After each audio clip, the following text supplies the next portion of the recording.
Hello everyone, welcome back to Gnippets. My name is Germ, and today's topic is life, I guess. I've noticed that as someone who spends, a lot of time on the internet, especially creating things or making videos or anything like that, I share a lot of things about my life. And I found that was true kind of even actually before I was making videos. I was always kind of someone who shared a lot of things about my life and things that happened that day or a couple weeks ago or a couple months ago to me with people around me. And I actually saw recently, there you go, but case in point, a Donald Glover article or interview where he was talking about how it seems people are always oversharing things. It's very rare that people have a moment for themselves, or I feel like maybe he said something along the lines of like, if no one ever knew, would you still do it, kind of thing. And I find myself struggling with that in two different aspects. The one aspect is I do kind of wish I shared things less with people. I think there are certain moments in my life and certain moments in life in general that are kind of go beyond humanity or transcend humanity in such a way that it's just kind of something you keep for yourself and you don't share with anyone. Not necessarily like a positive or negative or neutral thing, because there are obviously people who are like, they like whatever, cry themselves to sleep or something sad happens and they kind of keep it on the inside, and that's not necessarily what I'm talking about. Here's an example that's happened to me that I've already shared with somebody else, so I'm not like sullying the moment for the video.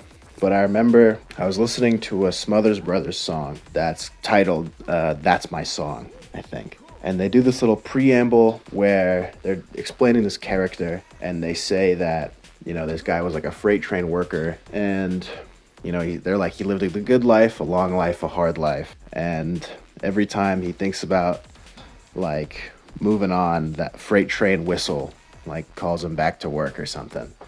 And I live in Eugene, Oregon, a town that has a lot of trains, especially late at night. And right when they said, when that freight train whistle calls his name, he comes back, a freight train whistle like whistled in the background as I was like going back to town. I'm like, oh my God, that's such an incredible coincidence. Like, what an incredible moment.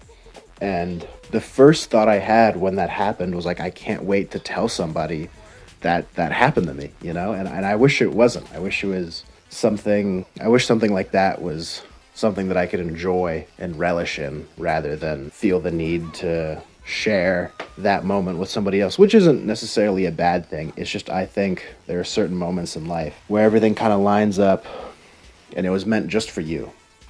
And well, I'm sure that was a kind of a long tangent. The second aspect I want to talk about was, I don't know whether or not I'm forging pieces of my own personality for others. So, like, recently I wanted to take up drawing. I think drawing is cool. But it's like, do I think drawing is cool and I want to learn how to draw? Or do I think drawing is cool and I think other people will think I'm cool for knowing that I'm drawing? I know a friend of mine was like, what'll get me all the ladies is like being a carpenter or whatever. And it's like, carpentry's cool, but maybe if your reasoning is, what will make all the ladies like me, it might not be the best reasoning to start a hobby. And I certainly do that in a more abstract way.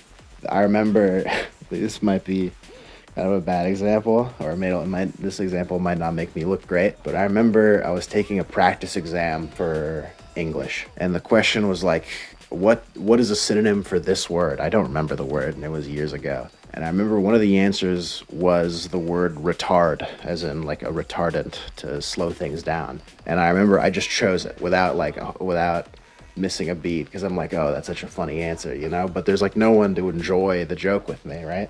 And that, it almost seamlessly ties into the previous example of like, not having a moment to myself kind of thing, or not leaving a moment to myself, almost creating scenarios that insist upon an invisible audience. I guess what I want to do or start doing is I want to share a little less.